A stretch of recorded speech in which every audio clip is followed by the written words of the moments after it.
समानाम् आशाम् ऋतुविष्टुवा वयम् संवत्सरस्य पयसा पिपर्मि इंद्राग्नि विश्वै देवास्ते अनुमन्यन्ताम् महीयमानाः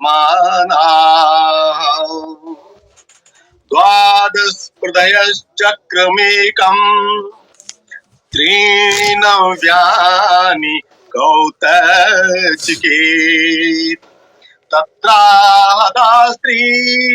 शतानि शङ्कवः षष्ठेश्च खीला विचाचलाये ओम। वेदांग ज्योतिष, इस शब्द को दो तरह से लिया जाता है। एक शब्द अर्थ एक किताब पुस्तक विशेष से है जिसको लगध मुनि द्वारा लिखित रचित बताया जाता है, और एक अर्थ इस भाव से लिया जाता है कि वो वेद जो समग्र अंगी है उसका एक अंग है वेदांग। अब जब हम वेदांग अंगी के रूप में बात करते हैं तब वेदांग पुस्तक नहीं रह जाती, और जब हम लगध मुनि की रचना के संदर्भ से बात करते हैं तब ये वेद के अंग के रूप के विषय में वर्णित करने का जरूर होता है, किंतु ये एक पुस्तक विशेष के संदर्भ से देखा जाने वाला विषय होता है, पहली बात। दूसरी महत्वपूर्ण बात यह है कि वेदांग ज्योतिष नाम का कोई ग्रंथ है ही नहीं। आपको आश्चर्य होगा जानकर के कि वेदांग ज्योतिष जो है ये ऋग ज्योतिष, और इसमें 36 मंत्र हैं, और याजुष ज्योतिष जिसमें 43 मंत्र हैं, श्लोक है। इन दोनों खंडों के समाकलित संग्रह का नाम वेदांग ज्योतिष करके बढ़ाया गया है। इसको वेदांग ज्योतिष कब से कहा जाने लगा, इस पुस्तक का नाम कैसे उभरा, ये ऋग ज्योतिष और यजुष ज्योतिष के रूप में शुरू था, तो ये कैसे बदल करके ये ऐसे उस रूप में हुआ, ये सब जो है एक अनुसंधान का विषय भी हो सकता है और अगली चर्चा का भी। वेदांग ज्योतिष जैसा कि हमने आपको कहा है कि उसके दो धाराएं हैं, दो प्रकार हैं, दो भाग बने हैं, और उनका नाम जो है ये आज ज्योतिष के अंदर आता है, और इनको एक इसका भाग ऋग ज्योतिष है और दूसरा इसका याजुष ज्योतिष है। इसमें और भी ग्रंथ इस धारा में लिखे गए हैं, वो सब के सब वेदांग ज्योतिष हैं।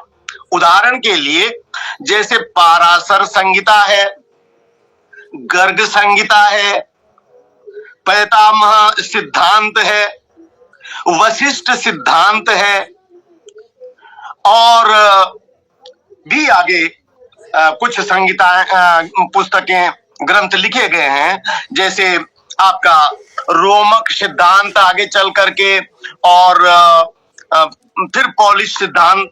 तो कुल मिलाकर के ये जो वेदांग ज्योतिष जिस धारा में, जिस ढंग में लिखा गया है, उसी ढंग में, उसी धारा में ये ग्रंथ भी लिखे गए। ये सब वेदांग ज्योतिष के क्रम में हैं। अब यहां पर जो हमने वेदांग ज्योतिष शब्द बोला है, ये वेद के अंग के रूप में बोला है कि वो कहीं ना कहीं वेद की बात को लेकर के चलता है। और हो सकता है आगे चल करके लोग ये भी समझने लग जाएंगे कि भाई श्री मोहन कृति आर्ष पत्रक जो है वो वेद के विषय को लेकर के गणित है, तो ये भी वेदांग ज्योतिष है। तो खैर आप लोगों को ये बात जाननी बहुत जरूरी है कि वेदांग ज्योतिष एक बहुत बड़ा व्यापक विषय है, और जो ऋग ज्योतिष और याजुष ज्योतिष है ये उसके अंग विशेष हैं, उसके भाग विशेष हैं। और जैसा कि मैंने कहा कि पहले में 36 श्लोक हैं और दूसरे में जो है वो 43 श्लोक हैं, और इनमें जो है वो कई श्लोक जो हैं वो एक ही हैं, एक ही तौर तरीके के हैं, एक ही बात को कहते हैं। क्या इसका कारण है, क्या है, ये हमारा विषय नहीं है। जो भी है वो हमें स्वीकार है और वो सही है। अब प्रश्न ये उठता है कि जो वेदांग ज्योतिष है उसका कुल मिलाकर के उद्देश्य क्या है। तो आपको ये हम पहले भी कह चुके हैं कि वेदांग ज्योतिष ये लगभग अब तक प्राप्त ग्रंथों में प्रथम प्रामाणिक ग्रंथ है। प्रामाणिक का अर्थ ये है कि हमको उसमें हर बात की व्याख्या स्पष्ट की गई है और वो व्याख्या उनके ढंग से सही है। उसकी हम प्रशंसा करते हैं कि जब गणितीय साधन नहीं रहे होंगे हम इसलिए कह रहे हैं क्योंकि वहां जो जो बातें कही गई हैं और जिस तरीके से उन्होंने तथ्यों को लिया है उससे हमें स्पष्ट होता है कि उनके समय में गणितीय संसाधन, गणितीय जो तौर तरीके हैं वो इतने अधिक विकसित और स्पष्ट नहीं थे जो हमें आज प्राप्त है, ऐसा हमें लगता है। तो ऐसे समय में जब संसाधन भी ना हो और पहली बार विषय को उठाया गया हो, तो आप सोचिए कि वो ऋषि कितना महान और कितना एक व्यापक बहुत बड़े दृष्टिकोण का ऋषि रहा होगा। महानुभाव, हर काल क्रम का एक हिसाब किताब होता है, उसकी एक भूमिका होती है और उस भूमिका को लेकर के हम क्या कुछ कर पा रहे हैं वो अपने आप में एक बहुत बड़ा कार्य होता है।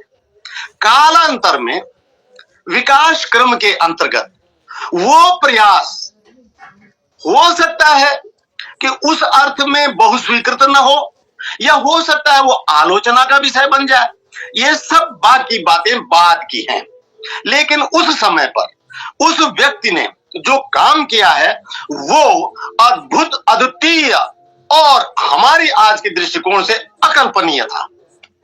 इस भाव से मैं लगद ऋषि को प्रणाम करता हूं और जो भी कुछ कह रहा हूं उसका आशय विषय को समझने से है, विषय को गुमराह करने से नहीं है, विषय के प्रति ऋषि की आलोचना से नहीं है। मैं दो बातें इस संदर्भ की आपको कहूंगा और मुझे उम्मीद है कि आप मेरे आशय को ठीक से समझ सकेंगे। उदाहरण के लिए देखिए, हमारे अभी निकटतम के पूर्वजों ने, बहुत पुरानी बात हम नहीं कर रहे हैं, निकटतम के पूर्वजों ने खेती कृषकानी के लिए, आने जाने के लिए बैलगाड़ी का उपयोग किया। अब आप सोचिए कि जब हमारे पूर्वजों ने पहली बार बैलगाड़ी का अनुसंधान किया होगा, प्रैक्टिकल किया होगा, वस्तु को परिणामी रूप दिया होगा और उसमें उस बैलगाड़ी में वो आना जाना करके सामान ढोने की जो स्वाभाविक सहजता है उसको प्राप्त किए होंगे, उनको कितना बड़ा हर्ष हुआ होगा, कितनी खुशी उनको हुई होगी। और जोड़ तोड़ करके, जैसे तैसे करके, अपना बुद्धि का उपयोग करके, जो भी साधन उनके पास थे उनको जोड़ करके उन्होंने बैलगाड़ी बनाई। क्या हम आज अगर बैलगाड़ी का उपयोग नहीं कर रहे हैं, क्या हम आज अगर किसी को बैलगाड़ी की सलाह नहीं दे सकते हैं, तो क्या इसका मतलब यह है कि हम अपने पूर्वजों की, उन पूर्वजों की निंदा कर रहे हैं जिन्होंने बैलगाड़ी में काम किया था? आप सोचिए कि आज से अधिक नहीं, मैं पिछले 50 सालों की बात कर रहा हूं आपसे। इन 50 वर्षों में हमारे स्टीम इंजन हुआ करते थे, और क्या उस समय रेलगाड़ी की गति होती थी, और क्या उस समय रेलगाड़ी के ढोने की क्षमता होती थी? क्या आप ऐसा कह सकते हैं, ये भाषा कह सकते हैं कि क्या पूर्वज थे हमारे स्टीम इंजनों में काम करते थे, स्टीम इंजन बना सके? नहीं। आप सोचिए, जब भाप की शक्ति का पता भी नहीं हुआ होगा, तब उस भाप की शक्ति से कार्य संचालन की संयोजना कर ली गई, उस दृष्टि से वो काम कितना महान हुआ होगा। और जब स्टीम इंजन पहली बार चले होंगे, या पहली बार रेलगाड़ी लोगों को देखने समझने को मिली होगी, उस समय उनको कितना बड़ा हर्ष हुआ होगा। आज डीजल इंजन आ गए, और अब डीजल इंजनों का भी विषय जाने लग पर है। अब सौर इंजनों की बात होने लग गई है। हो सकता है कि आने वाले टाइम में स्टीम इंजनों की तो बात छोड़िए, जो डीजल इंजन है ये भी हमारे म्यूजियम का विषय हो जाएंगे, और हम अपने बच्चों को म्यूजियम में ले जा करके ही समझा पाएंगे कि भाई अपने नाती पोतों को कि ये इंजन होता था बेटा, और ये इंजन ये काम करता था, और ये पहला इंजन था, ये दूसरा इंजन था, और इत्यादि इत्यादि। इस भाव से ये बात मैं कह रहा हूं कि आप वेदांग ज्योतिष को किसी भी दृष्टि से कम करके नहीं देख सकते, और न मैं देख रहा हूं। मैं तो, आपने देखा कि शुक्ल पक्ष और कृष्ण पक्ष के उदाहरण के लिए पहला वेदांग ज्योतिष का ही उदाहरण देता हूं। तो वेदांग ज्योतिष अपने आप में, अपने समय में, अपने संसाधनों के चलते, और एक ऐसी अवस्था में जबकि लोगों के दिमाग में पंचांग की बात आ ही नहीं सकती थी, और ऐसी अवस्था में लगद मुनि ने इतना बड़ा काम किया, इतनी बड़ी सोच को कार्यान्वित किया, उसके लिए लगद मुनि कितने प्रशंसनीय हैं और कितने महान हैं। वो ठीक है कि आज हम शुद्ध से शुद्ध की तरफ चल रहे हैं। एक समय था जब हम असत से सत की ओर की बात हमें कही गई है। अब समय ऐसा भी आ सकता है कि हम लोगों को कहें सत से और महान सत की तरफ चलो। हो सकता है सत से महान सत की बात सामने आ जाए। वेदांग ज्योतिष से चलते चलते हम और आगे सत्यता और आगे एक्यूरेसी जिसको कहते हैं, शुद्धता पर चले, और इसी शुद्धता का नाम है आधुनिक अनुसंधान। ये वेदांग ज्योतिष की कदाचित निंदा, आलोचना या उसे कम करके देखने का नाम नहीं है। बहुत बढ़िया। अब आगे आते हैं हम कि जो विकास क्रम है वेदांग ज्योतिष में जो लिया गया है, उसकी मूल बात क्या थी? एक तो देखिए, वेदांग ज्योतिष का उद्देश्य था पंचांग या कैलेंडर देना।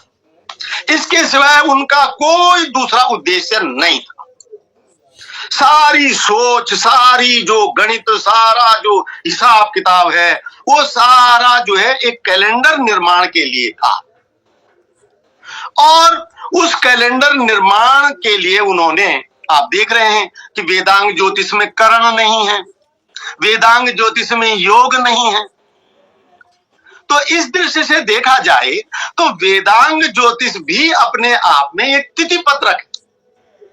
वो तिथियों का लेखा जोखा, तिथियों को बनाना, तिथियों को सेट करना, कौन तिथि कब पड़ रही है, कौन तिथि किस उस क्रम में आ रही है, किस माह को बता रही है, किस ऋतु से कब जुड़ रही है, किस किस संदर्भ से कब कब ऋतुओं तिथियों का क्रम बन रहा है, इस तमाम हिसाब किताब को लगाने के लिए उन्होंने एक तिथि पत्रक का आधार तैयार किया और वो बहुत वर्षों तक, बहुत बड़े लंबे सुदीर्घ काल तक उसका प्रयोजन, उसका उपयोग होता रहा।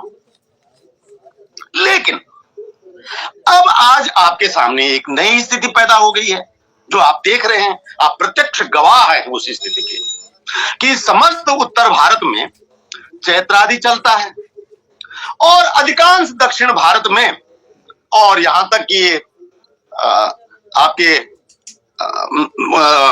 हाँ दक्षिण भारतीय कह लीजिए, गुजरात को लेकर के भी और सारे दक्षिण भारत में वहां जो है वो कुछ उसमें क्या कार्तिक आदि चलता है। अब कार्तिक आदि कुछ सीमित क्षेत्र में हो गया, उतने बड़े क्षेत्र में नहीं था, जैसे बहुत पुराने टाइम में पूरी बंबई रेजिडेंसी में था, वो अब आज उतना नहीं है, लेकिन कार्तिक आदि है। अब सारे भारत में चैत्रादि है या कार्तिक आदि है, किंतु माघादि कहीं नहीं है। अब सवाल इस बात का कि माघादि क्यों नहीं है? वेदांग ज्योतिष में तो माघ महीने को पहले कहा गया है। देखिए उस समय क्या था कि वेदांग ज्योतिष के समय में देखने के लिए उत्तरायण और दक्षिणायन का जो आकलन किया गया है, उसके लिए वो दिनमान का बढ़ना यही एक स्थूल संसाधन था जिसको अनुभव किया जा सकता था। तो जहां से हम बढ़ रहे हैं, जैसे कि आपको याद होगा कि आजकल हमने जो नया वो दिया है पंचांग में, दैनिक पंचांग में जो हम आजकल दे रहे हैं, उसमें आपको हम शतपथ ब्राह्मण का अंश दे रहे हैं और उसमें लिख रहे हैं हम यह एवा पूर्यते अर्धमास, पूर्यते जो पूरा कर रहा है, वो पहले अर्धमास, अर्धमास पक्ष, स आग्नेयो वो आग्नेय है, अग्नि उसका देवता है, अग्नि ऊर्जा। जब ऊर्जा नहीं आएगी तो क्षय कहां से होगा, इसलिए पहला विषय ऊर्जा आएगी और ऊर्जा देता है सूर्य, इसलिए सूर्य का जो है वो पहले आना चाहिए। इसीलिए यह एवा पूर्यते अर्धमास स आग्नेयो यो अपक्षीयते स सौम्य।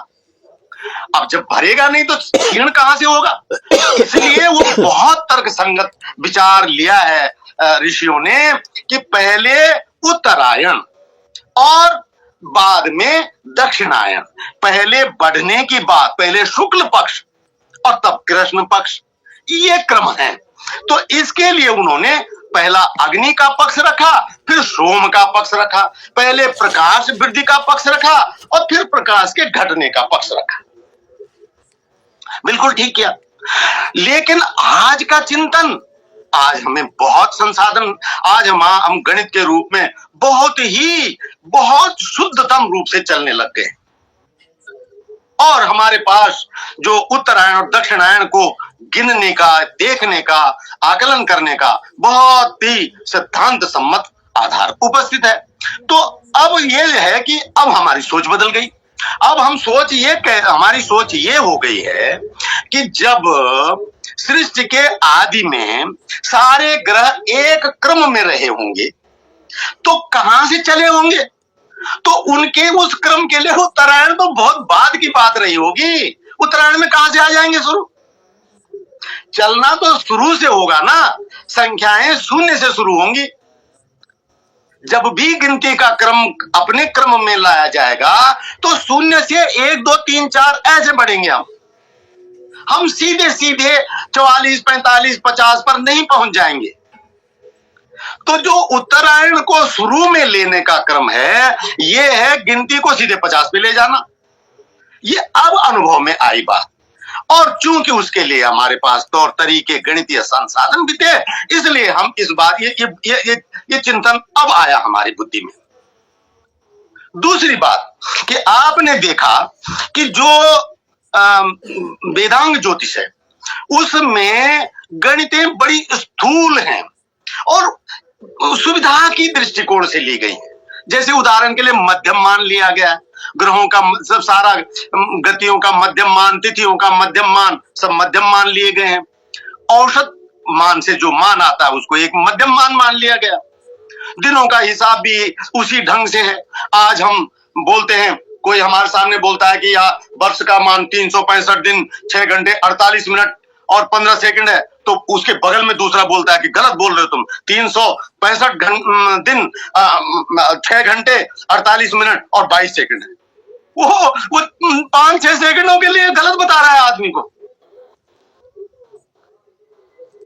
और फिर वो गणित पे आता है। तो ये काल क्रम का विकास है।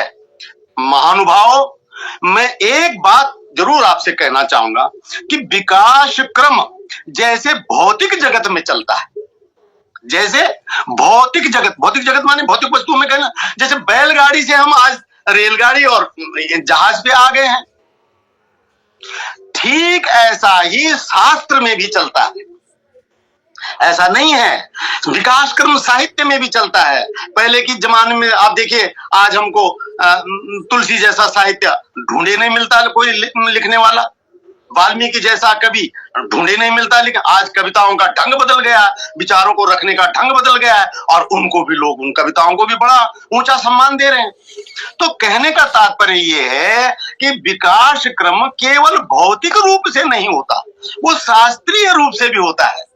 और मैं तो यहां तक कहा करता हूं लोगों को कि बेशक मैंने आज ये पंचांग गणित कर दिया है और इसमें मैं कह रहा हूं कि ये बहुत शुद्ध है, लेकिन आज से 200 साल बाद ये क्या स्थितियां सामने होंगी उसको आज दार्शनिक लोकेश नहीं देख सकता।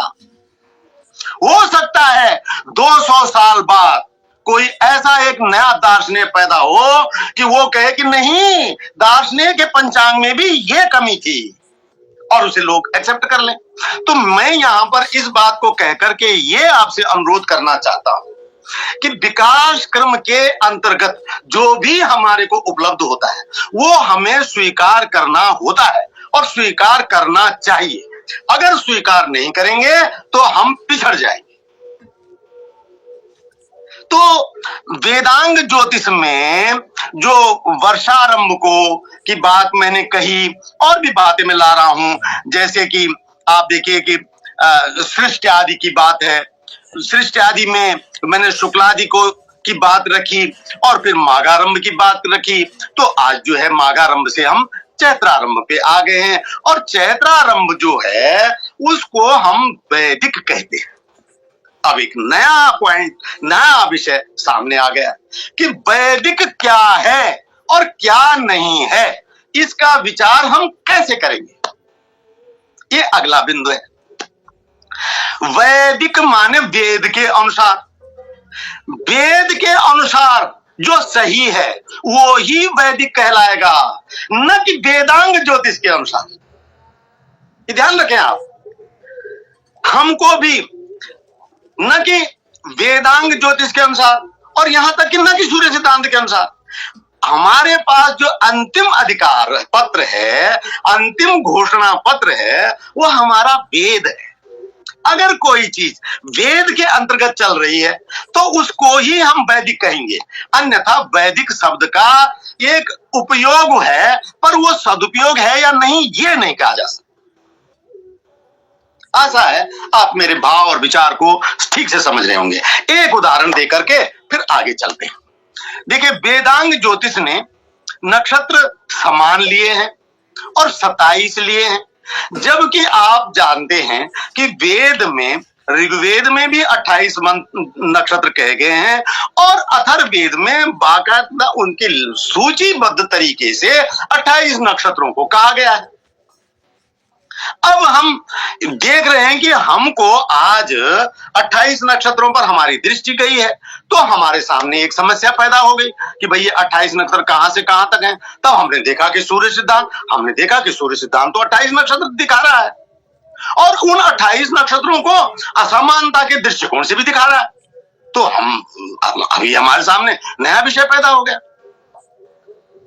फिर हमने और तरह तरह के तरीके से ये जानने की कोशिश की कि क्या नक्षत्र समान नहीं है, तो हमें दृढ़ उत्तर मिला, स्पष्ट उत्तर मिला कि नक्षत्र पंचांग की दृष्टि से जो गणितीय नक्षत्र हैं ये 28 हैं, और जो उनका क्षेत्र है वो असमान है। कोई भी दो नक्षत्र आपस में समान नहीं है।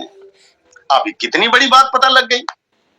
अब जो इन नक्षत्रों को 28 को नहीं दिखाएगा और वो पंचांग बना रहा है, तो उस पंचांग को बेशक हम उस व्यक्ति का सम्मान करने के लिए नहीं, ये नहीं कहेंगे कि नहीं तुम्हारा पंचांग नहीं है, ऐसा नहीं कहेंगे हम। लेकिन अगर हमसे ये पूछा जाएगा कि क्या ये पंचांग वैदिक है, तो हम क्या बोलेंगे? वैदिक का अर्थ है वेद के अंतर्गत, वेद की मानना को रखते हुए, वेद के मार्गदर्शन में चलते हुए। और आप जानते हैं कि हमने अपने पंचांग के बारे में कहा है कि हमको जहां तक संज्ञान हो सका और जहां तक हमसे संभव हो सका, हमने वहां तक वेद की मान्यताओं, वेद के मार्गदर्शन को स्वीकार करते हुए आपको पंचांग दिया। इसीलिए हम अपने पंचांग को वैदिक पंचांग कहते हैं। ये पंचांग शब्द तो मैंने कुछ मित्रों की सलाह पर जन सामान्य में इसको परिचित कराने के लिए दिया है। हमारा भी पंचांग तिथि पत्रक है, और ये तिथि पत्रक शब्द मैंने ऋग्वेद आदि भाष्य भूमिका से महर्षि दयानंद सरस्वती के अनुसार लिया। तो अब हम इस बात पर आ गए हैं कि वेद के अनुसार वैदिक कहना होगा। अब देखिए आजकल हमें चर्चा हो रही थी पिता पुत्र में कि आजकल लोग न्यूमरोलॉजी को भी वैदिक अंक शास्त्र बोल रहे हैं, और न्यूमरोलॉजी को कहां से लगा रहे हैं? भाई आपका जन्म कब है? कि आपका जन्म 13 जनवरी का है, आपका जन्म 13, 3 और 1 4 मूलांक होगा, आपके ऐसा होगा ऐसा, और वो वैदिक अंक ज्योतिष हो गया। अरे भाई, ये अंक ज्योतिष जो तुम्हारा है, ये जनवरी, ये तो भारत का है ही नहीं। 1752 से पहले तो ये कैलेंडर ही नहीं था, तुम ये गिनती ही नहीं थी, और तुम जो है उस पर अपना आकलन लगा रहे हो और डंका बजाकर कह रहे हो कि वैदिक अंक ज्योतिष। तो कहने को कोई, देखिए हम किसी के उन्हें रोक सकते हैं, कथन को रोकने की हमारी ताकत नहीं, और ना हम इस दिशा में अपनी एनर्जी को खपाना चाहते हैं। लेकिन हम आपसे विनम्रता पूर्वक पूरे अनुरोध के साथ ही जरूर कहना चाहेंगे कि हम किसी भी चीज को वैदिक कह रहे हैं तो हमें ये देखना होगा कि इसका मूल वेद में कहां। वैदिक फलित ज्योतिष, वैदिक एस्ट्रोलॉजी, ये बिल्कुल गलत शब्द हैं। ये इनका वेद से जो है जोड़ तोड़ करके अर्थ लिया जा सकेगा, लेकिन सीधे सीधे इनका अर्थ वेद से नहीं बनता है। तो ये बात भी यहां पर पूरी हुई। अब हम आते हैं कि वेदांग ज्योतिष में और क्या क्या बातें हैं जो हमने आपको एक वो दिया है। देखिए वेदांग ज्योतिष में वो दिखाइए, उनका जो गणना क्रम है, माघ का जो गणना क्रम है। और जैसे देखिए वेदांग ज्योतिष में 366 दिनों का वर्षमान लिया है। चलिए ठीक है, मैं दूसरी तरफ आ गया हूं। वेदांग ज्योतिष में 366 दिनों का वर्षमान लिया है। आप जानते हैं कि 366 दिन का वर्षमान है ही नहीं, चाहे वो भले एक ही वर्ष के लिए भी हो, लेकिन नहीं है। और वो जो है वो 30 महीने के बाद एक अधिमास लगा रहे हैं और 60 महीने के बाद दूसरा लगा रहे हैं। ठीक है, उस समय के हिसाब से सही है, लेकिन ये संयोजन है, एडजस्टमेंट है, ये गणना नहीं है। गणना कहां से पैदा हुई? गणना हुई सूर्य सिद्धांत से। और सूर्य सिद्धांत ने क्या दिया? सूर्य सिद्धांत ने सिद्धांत दिया। क्या कहता है सूर्य सिद्धांत? असंक्रांति मासो मल मासः। असंक्रांति मासो, जिस मास में संक्रांति नहीं बनती हो उस मास को मल मास कहो। अब देखिए क्या फर्क पड़ा इसका कि वेदांग ज्योतिष 60 महीने में जो है मल मास लगा रहा है, और इस तरह से 30 महीने में एक लगा रहा है, 60 महीने में एक दूसरा लगा रहा है। और इस तरीके से जब 20 वर्ष का समय होगा तब मलमास 7 ही होते हैं, और वेदांग ज्योतिष के अनुसार 8 लगाने पड़ेंगे। लेकिन सूर्य सिद्धांत के अनुसार 20 साल नहीं, 200 साल नहीं, 2000 साल नहीं, इससे भी आगे मलमासों की स्थिति और गणना गलत नहीं हो सकती। कितनी बड़ी बात है, हो ही नहीं सकती, क्योंकि उनका मलमास गणित करने का तरीका जो है वो संक्रांति बेस्ड आधार पर है। और भी आगे सुनिए, उनका जो संक्रांतियां हैं वो क्रांति साम्य के साथ है। सबसे बड़ी उपलब्धि जो सूर्य सिद्धांत ने आपको दी है कि संक्रांतियों को बच्चों कैसे गणित करो, बोले ऐसे गणित करो।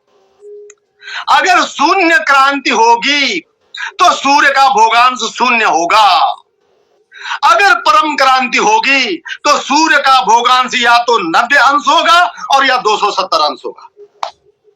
और ये इस साल नहीं, अगले साल नहीं, 10 साल, 20 साल, 50 साल, 100 साल, 2000 साल, ये सर्वदा यही रहेगा।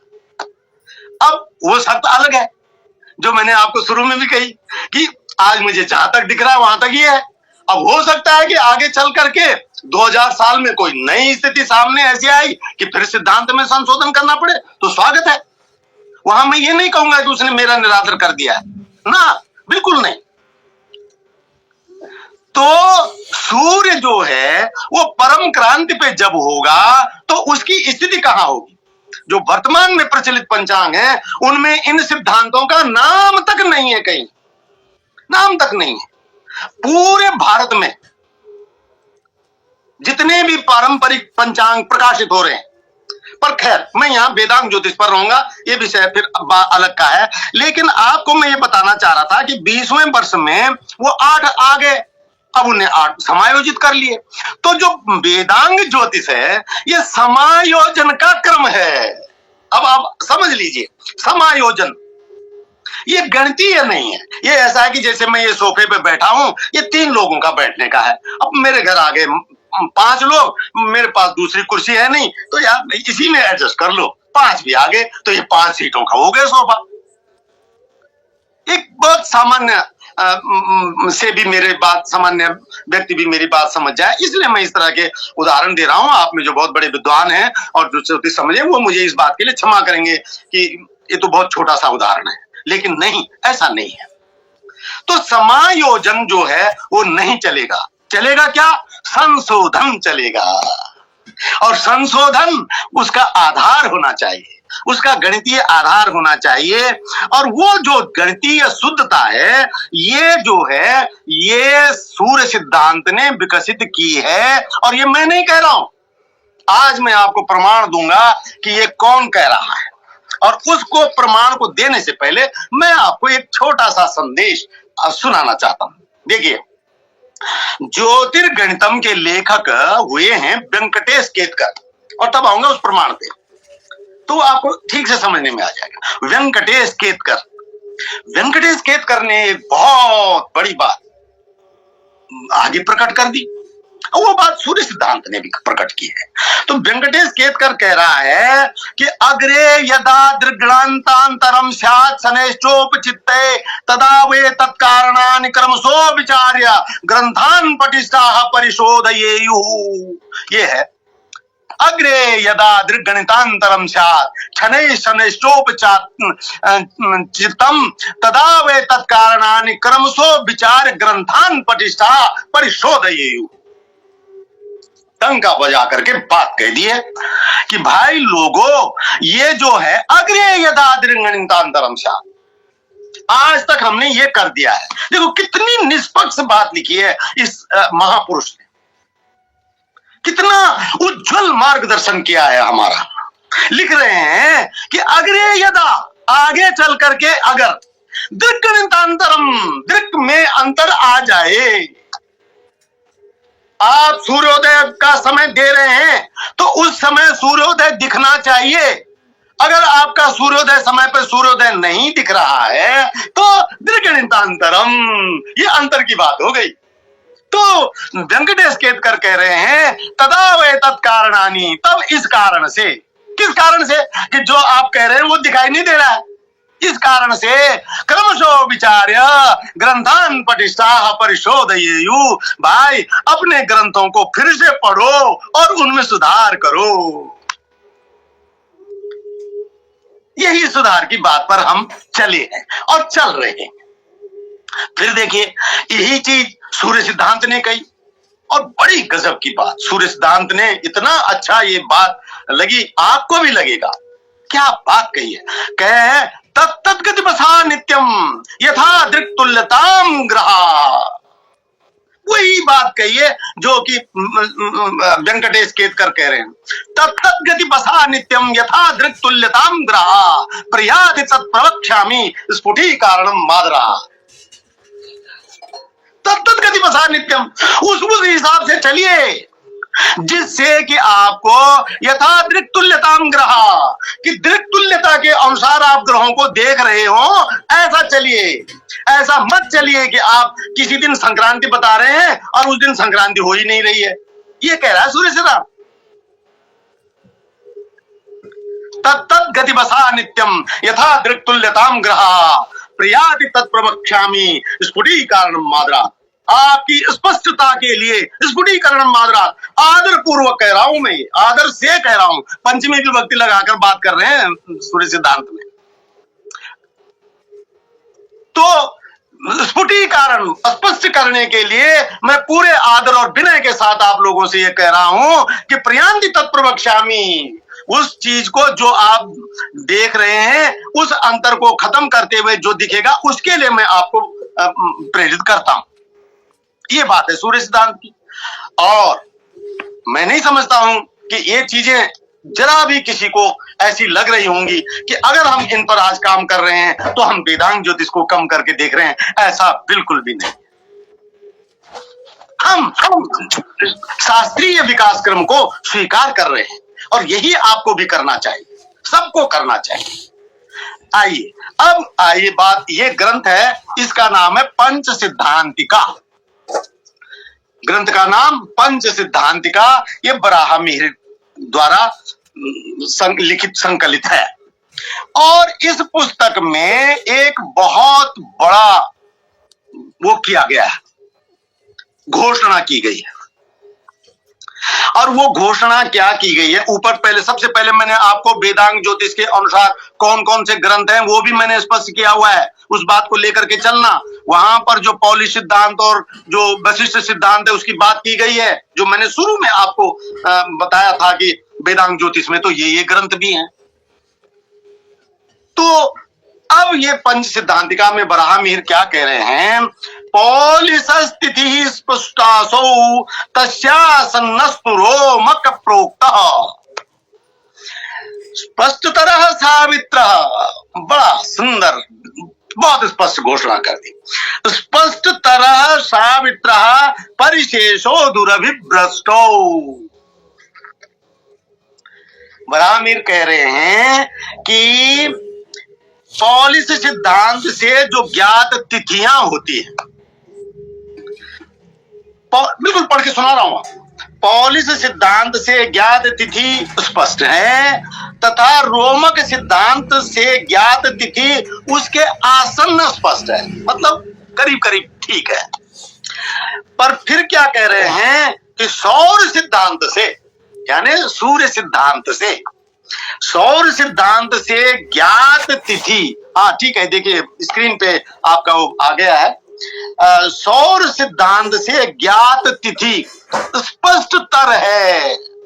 देखिए स्पष्ट और स्पष्टतर, कंपैरेटिव डिग्री में बात हो रही है कि जो सूर्य सिद्धांत का जो तिथि गणित है ये उससे भी बढ़िया है। किससे? फिर आगे लिख रहे हैं और शेष दो सिद्धांतों वासिष्ठ तथा पैतामह। ये वेदांग ज्योतिष की बात आ गई कि वेदांग ज्योतिष के परिपाटी में, क्यों कह सकते हैं आप, क्योंकि ये दोनों ग्रंथ वेदांग ज्योतिष की परिपाटी के। तो आप ये कह सकते हैं कि वेदांग ज्योतिष कौन सा, लगध मुनिकृत की बात हो रही है कि वेदांग ज्योतिष की परिपाटी में जो ग्रंथ लिखे गए और उनका नाम दिया है वासिष्ठ सिद्धांत और पैतामह सिद्धांत, इनसे प्राप्त जो तिथियां हैं वो शुद्धता से बहुत दूर है, वो शुद्धता से बहुत दूर है, मतलब शुद्धता नहीं है उनमें। अभी आज के क्रम में है, तब के क्रम में नहीं रहा होगा। आज हम देख रहे हैं।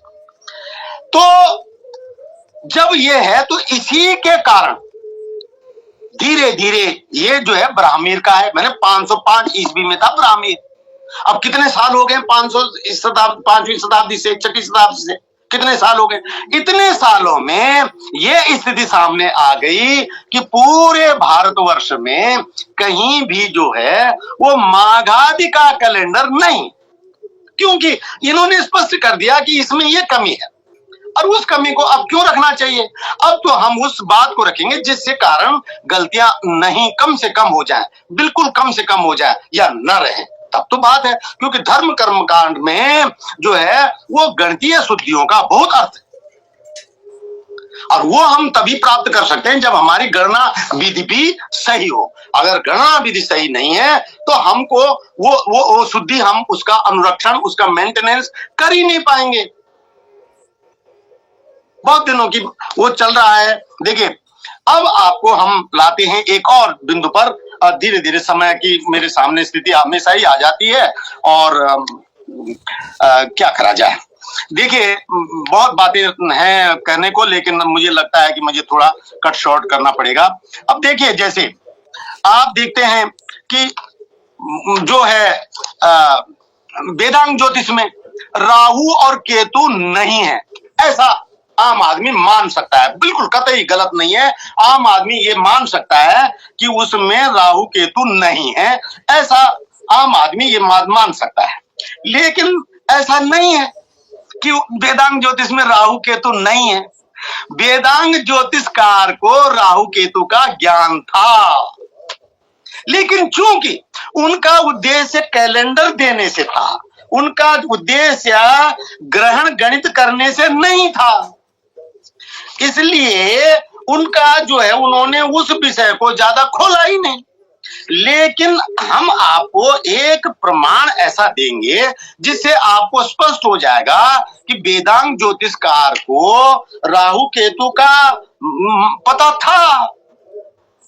और उसका जो श्लोक है वो है वेदांग ज्योतिष का 30वां श्लोक, याद रखिए 30वां श्लोक। मैं श्लोक पढ़ूंगा और थोड़ी संक्षिप्त में मैं अब बात करूंगा, क्योंकि जो है बहुत बातें रह जाएंगी। संक्षिप्त में, पंचत्रिंशम शतम पौषणम, पंचत्रिंशम शतम पौषणम एको नम यनवो न्यो नृषै पर्वणाम चतुष्पादी काष्ठानाम चैवताः कलाः। ये कह रहा है वेदांग ज्योतिष। वेदांग ज्योतिष कह रहा है कि सूर्य जो है वो एक युग में 135 नक्षत्र चलता है, पूरे करता है, और जो चंद्रमा है ये 134 एको नमयन नूर, उनमें से 135 तो कहा कैसे? पंचत्रिंशम शतम। अब आप सब विद्वान जानते हैं कि पंचत्रिंशम शतम का अर्थ हुआ 135, और ये होते हैं सूर्य के। लेकिन चंद्रमा के लिए कह रहा है नृषे क्या एको नम या नो? एको नम, एको न, एक उन कम, एक कम, 135 में एक कम यानी 134। 134 अयन होते हैं चंद्रमा के। अब वेदांग ज्योतिष ने ये कह दिया कि चंद्रमा के 134 अयन होते हैं। अब अयन जो है हर ग्रह के होते हैं, लेकिन हमको सूर्य का अयन तो हमको पता ही है, उत्तरायण और दक्षिणायन। जो जिस परिमंडल में, जिस वृत्त में जिसकी गति होती है, उसी गति में उसकी दक्षिण उत्तर की जो मार्ग होता है उसको अयन कहते हैं। ये चंद्रमा का भी होता है, पर चंद्रमा क्या होता है कि चंद्रमा का जो मार्ग होता है ये होता है विमंडल में। विमंडल शब्द मैंने आपको पहले भी परिचित करा रखा है कि विमंडल शब्द जो है, चंद्रमा पृथ्वी की परिक्रमा करता है, तो इस पृथ्वी की परिक्रमा करते हुए जो मार्ग बनाता है उसको विमंडल कहते हैं। अब इस विमंडल में चंद्रमा, जब जब चंद्रमा के विमंडल में जब राहु, जो सूर्य है वो क्या कहते हैं उसको, चंद्रमा पृथ्वी के परिक्रमा में, मैं थोड़ा सा गलत कह गया, चंद्रमा के उसमें नहीं, पृथ्वी के परिक्रमा में चंद्रमा जब ऊपर की तरफ को होता है तब गति करता है। तो ये जो आरेख है, ये जो रेखा बनती है, यानी वहां जहां पर पृथ्वी चंद्रमा थोड़ा ऊपर की तरफ को कर रहा है और वहां से फिर आगे चलता है, ये देखिए। तो ये जो क्रम बनता है, जो अपवर्ड का जो कटान बिंदु था उसको राहु कहते हैं, और जो डाउनवर्ड का नीचे की तरफ का जो बिंदु बनेगा उसको केतु बोलते हैं। ये भौतिक आकृतियां नहीं है, आपको स्पष्ट बता दें, ये कोई ग्रह नहीं है। किस अर्थ में नहीं है? कि भौतिक आकृति के नहीं है, ये किसी पे दोष नहीं लगाते, इनको पूजने की जरूरत नहीं है। ये राहु काल, ये राहु दशा, ये सब बुद्धि के भ्रम है। ये बिल्कुल भी इन पर किसी को मत जाने दीजिए, और खुद तो जाने का मतलब ही नहीं आता। ये सारे गणितीय हुए हैं, ज्योतिष के गणितीय आयाम है। तो अब यहां से जब राहु जो पॉइंट है, ये पॉइंट है, और पॉइंट भी कैसे, देखो जैसे जल में खींची हुई रेखा, हमने रेखा खींच भी दी और रेखा बनी भी नहीं, ऐसे ही है आसमान में चंद्रमा का चलना, वो कटान हो भी गया और वो है भी नहीं, वो ज्योमेट्रिकल पॉइंट बना सिर्फ। तो उस ज्योमेट्रिकल पॉइंट से अगले ज्योमेट्रिकल पॉइंट तक का जो बिंदु रास्ता है, इसको बोलते हैं चंद्रमा का उत्तरायण। और उस लोअर बिंदु से फिर नीचे से और ऊपर की तरफ आने के तक की जो दूरी है, इस बिंदु को कहते हैं चंद्रमा का दक्षिणायन। तो अब यहां पर मैं आप लोगों को निवेदन ये करना चाह रहा हूं कि अगर वेदांग ज्योतिषकार को राहु केतु का पता ही नहीं होता तो वो चंद्रमा के अयन की बात कहां से करते? वो चंद्रमा के अयन की बात कर ही नहीं सकते थे। लेकिन चूंकि उन्होंने ग्रहण गणित इत्यादि देने ही नहीं थे, राहु केतु के जो पॉइंट हैं, ज्योमेट्रिकल पॉइंट, अब सूर्य सिद्धांत ने इस बात को बड़े अच्छे तरीके से स्पष्ट किया कि इनके बिना हम ग्रहण गणित कर ही नहीं सकते हैं। जो धुनन संस्कार होते हैं, नोटेशंस, ये इनके बिना हो ही नहीं सकते हैं। लेकिन उस समय में इन चीजों की बात ही नहीं की गई थी, आज इनकी बात की गई है। तो इसलिए जो राहु केतु का वेदांग ज्योतिष में न होना, वो अप्रत्यक्ष है। प्रत्यक्षता वहां है लेकिन अप्रत्यक्षता नहीं है, अप्रत्यक्ष रूप से है, प्रत्यक्ष रूप से नहीं है। लेकिन वो प्रमाण हमारे सामने है कि अगर ऐसा नहीं होता तो वहां जो है ये अयन की बात नहीं की जाती। इसी तरह से बहुत सारे लोग हमसे बोलते हैं, ये आप लोगों ने, किसी ने नहीं कही है, लेकिन कई बार लोगों से ऐसा लगता है कि वेदांग ज्योतिष में लग्न ही नहीं है। लेकिन वेदांग ज्योतिष में लग्न है, लेकिन उन लग्नों की विधि उनको जो वो ढूंढ पाए थे उस हिसाब से है। उनके उसमें 12 राशियों में लग्न नहीं है, उनके हिसाब में वो जो 27 नक्षत्रों की जो क्रांति वृत्त में स्थिति है उसके अनुसार उन्होंने लग्न दिए हैं। और ये लिखा है यहाँ कि जो प्राविलग्नान, वो एक देखना श्लोक तुम्हारे पास भेजा मैंने, ये है, ये देखिए, ये 19वां श्लोक, स्रविष्टाभ्यो गणाभ्यस्तान प्राविलग्नान विनिर्दिशेत स्तरीयान मासान स्रविष्टान विद्याचाम चंद्र मसान ऋतु। वो जो चंद्रमा के पद की जो नक्षत्र हैं, उन नक्षत्रों के हिसाब से उन्होंने क्रांति वृत्त की जो अपवर्ड स्थितियां हैं उनको चिन्हित करने का वहां से जिक्र किया है, प्राविलग्नान। तो उस हिसाब से उन्होंने लग्न लिए हैं। यानी कि वेदांग ज्योतिष के चिंतन में हर बात आ गई थी, हर बात उनके चिंतन में है। उदाहरण के लिए थोड़ी देर के लिए आप थोड़ी देर के लिए अपने बहुत गहरे अनुभव में जाइए। आप सोचिए कि जब तिथियां नहीं रही होंगी या तिथियों का चिंतन शुरू हुआ होगा, तो वो आदमी कितना महान रहा होगा जिसके दिमाग में तिथि की बात आई होगी। ये सोच के देखिए ना आप लगद मुनि को या पूर्व के विद्वानों को, इस सोच से देखिए आप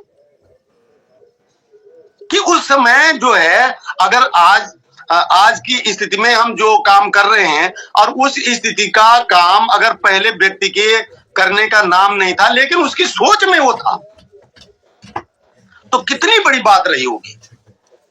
तो इस अर्थ से जो है उन्होंने नक्षत्रोदय के साथ जो है लग्नोदय की जगह नक्षत्रोदय का उन्होंने उल्लेख किया है। ये वेदांग ज्योतिष में है। तो इसका बहुत अधिमास की बात ले आया हूं और नक्षत्र संख्या का विस्तार दे दिया हूं आपको। धनिष्ठा से जैसे उन्होंने उत्तरायण कहा है, बस ये अंतिम बिंदु है। समय तो कुछ ज्यादा ही हो गया है। बस संक्षेप में इन बातों को कहूंगा मैं कि देखिए, वेदांग ज्योतिष ने उत्तरायण का विचार दिया, बहुत अच्छी बात थी। वही बात जब नहीं रहा होगा विचार, तब ये विचार कितना महान रहा होगा। लेकिन जब हम देखते हैं कि उन्होंने जो उत्तरायण की बात की है और जो दक्षिणायन की बात की है, वहां हम देख रहे हैं कि वो माघ शुक्लो दिनंत च, माघ का वो उत्तरायण के बाद का जिक्र कर तो रहे हैं, लेकिन वेदांग ज्योतिष में जो तिथि पत्रक लिया जाता है उसमें उत्तरायण का विषय गौण हो जाता है। क्योंकि देखिए, पहले संवत्सर में माघ शुक्लादि होती है उत्तरायण पे, पहले संवत्सर में ये आपके सामने टेबल आ रहा है, इसी से देख लीजिए। और दूसरे संवत में उत्तरायण में माघ शुद्धि त्रयोदशी होती है। अब जब माघ शुद्धि त्रयोदशी उत्तरायण के दिन होगी, इसका मतलब उत्तरायण तो माघ से पहले हो गया ना, उत्तरायण के दिन से 13 दिन पहले हो गया माघ। ये कैसे हो सकता है? इसी तरह से तीसरे वर्ष के लिए आप देखेंगे वो जो है माघ बदी 10 को उत्तरायण होता है। अब वेदांग ज्योतिष शुक्ल पक्ष के बाद कृष्ण पक्ष की बात करता है और कृष्ण बदी को माघ बदी दशमी को उत्तरायण बता रहा है। तो जब माघ बदी दशमी को उत्तरायण आएगा तो 10 दिन ये और शुक्ल पक्ष के 15 दिन यानी 25 दिन पहले उत्तरायण था। 25 दिन पहले माघ शुरू हो गया। तो माघ शुरू पहले कैसे हो गया? माघ शुरू तो उत्तरायण के बाद शुरू होना चाहिए। आप जो कह रहे हैं वो हो नहीं रहा है। अब इसके बाद चौथे वर्ष में 1 2 3 तीसरे वर्ष में 25 तीसरे वर्ष का था, चौथे वर्ष में माघ शुद्धि 7 को उत्तरायण होता है। अब माघ शुद्धि 7 को उत्तरायण होगा, इसका मतलब जो उत्तरायण से पहले 7 दिन पहले माघ शुरू हो गया है। ये क्या बात है? फिर आप देखेंगे कि अगले वर्ष में 5वें साल माघ बदी चतुर्थी को उत्तरायण हो रहा है। ये वेदांग टेबल है दिया हुआ आपके स्पष्ट है स्क्रीन पे। जब माघ बदी चतुर्थी को उत्तरायण होगा तो 4 दिन ये और 15 दिन सूर्य शुक्ल पक्ष के, तो 19 दिन पहले आपका उत्तरायण हो गया है ना। ये बात नहीं है, बिल्कुल नहीं। यही बात तो सूर्य सिद्धांत के अनुसार शुक्ल पक्ष का हमेशा किसी भी महीने का, चाहे माघ हो, चैत्र हो, बैसाख हो, जेठ, आषाढ़, सावन, कोई भी महीना हो, वो उस महीने की संक्रांति के बाद ही घटित होगा। ये सिद्धांत कभी भी काटे नहीं, कभी नहीं। और वेदांग ज्योतिष का सिद्धांत तो वेदांग ज्योतिष के अनुसार ही उनके 5 वर्षों की सारणी में उनके 4 वर्ष कट गए। ऐसा ही जो है थोड़ी सी उसके लिए वो बसंत संपात का भी उसका भी दिखा दीजिए, वो भी इसी तरह से है। उस टेबल को दिखा दीजिए ताकि वो उसमें बना रहे स्क्रीन पे। ये देखिए आप कि जो है आपका जो उत्तरायण है, देखिए उत्तरायण को दिखा रहे हैं धनिष्ठा में। आप सब जानते हैं कि धनिष्ठा में उत्तरायण की बात पहले। अच्छा चलिए इसको करके एक शब्द उस पर, एक दो वाक्य उन पर भी बोलने ही है। ये देखिए आप बैसाख, ये जो है विषु, ये देखिए ये बैसाख शुक्ल तृतीया को बसंत संपात बता रहे हैं। वेदांग ज्योतिष में बैसाख शुक्ल तृतीया को संपात बता रहे हैं। सवाल यह है कि बैसाख शुक्ल तृतीया को अगर विषुव होगा तो विषुव एक्चुअली घटित कब हो रहा है? घटित तो 3 दिन पहले होना चाहिए ना। अब वो शुक्ल तृतीया को बता रहे हैं। ऐसे ही दूसरे साल शुक्ल नवमी को, तीसरे साल शुक्ल प्रतिपदा को, और चौथे साल जो है नहीं, पहले साल जो है शुक्ल तृतीया को, दूसरे साल शुक्ल पूर्णमासी को, और चौथे साल बदी द्वादशी को। अब बदी द्वादशी 27 दिन पहले निकल गया संपात। ये सारी बातें जब आप चिंतन पूर्वक देखेंगे तो तब आपको समझ में आएगी। और अंतिम बात कह करके मैं आज का विषय पूरा कर रहा हूं। ये तो पूरा घंटा ही हो गया है। और अब अंतिम बात यह है कि देखिए, वेदांग ज्योतिष में धनिष्ठा में उत्तरायण बताया गया है, लेकिन अब जब आप अपना पंचांग देखेंगे तो आप देखेंगे तिथि का टेबल, नक्षत्रों का टेबल दिखाइए। नक्षत्रों का टेबल बेटा, हाँ ये आया। अब आप देख रहे हैं यहाँ पर कि 270 अंश को, हाँ बिल्कुल गुड, ये 270 अंश है। और 270 अंश पे कौन सा नक्षत्र है? मूल नक्षत्र है। अब आज अगर कोई धनिष्ठा में उत्तरायण की बात करेगा तो उसको कोई सुनेगा? कोई नहीं सुनेगा उसको। अब फिर लोग कहें कि नहीं वेदांग पंचांग के अनुसार पंचांग बनाइए, तो ये सिर्फ वो आदमी कह सकता है जिसने वेदांग ज्योतिष का पहले तो ज्योतिष को जानकारी होनी चाहिए, ज्योतिष के गणित से आपको परिचित होना पड़ेगा, और तब आपके अंदर ये क्षमता होनी चाहिए कि आप वेदांग ज्योतिष का उस गणितीय आकलन कर सकें, और तब आप कह सकते हैं कि आज वेदांग ज्योतिष का अनुकरण होना चाहिए या नहीं होना चाहिए। तो आज जो है, आज उत्तरायण मूल नक्षत्र में हो रहा है, और ये मूल नक्षत्र दृक है, यानी आप देखेंगे तो आपको मूल नक्षत्र दिखाई देगा वहां। तो इन शब्दों के साथ आज का मैं आप लोगों से अब इस विषय को पूर्ण करने की बात करना चाहूंगा। और बहुत बहुत धन्यवाद। कुल मिलाकर के वेदांग ज्योतिष आज प्रासंगिक उस अर्थ में नहीं है कि आप वेदांग ज्योतिष का पंचांग बनाएं, उस पर चलें। आज आपको सूर्य सिद्धांत के अनुसार जो शुद्ध गणित है उसके अनुसार और इस तरीके से चलना पड़ेगा जिसमें तिथियों का, संपात का, उत्तरायण का बिल्कुल यथा विधि यथा दृक् तुल्यताम ग्रहा, तुल्यता दृक् तुल्यता के साथ उसका निराकरण हो। इन शब्दों के साथ आप सबको बहुत बहुत धन्यवाद। ओम शांति।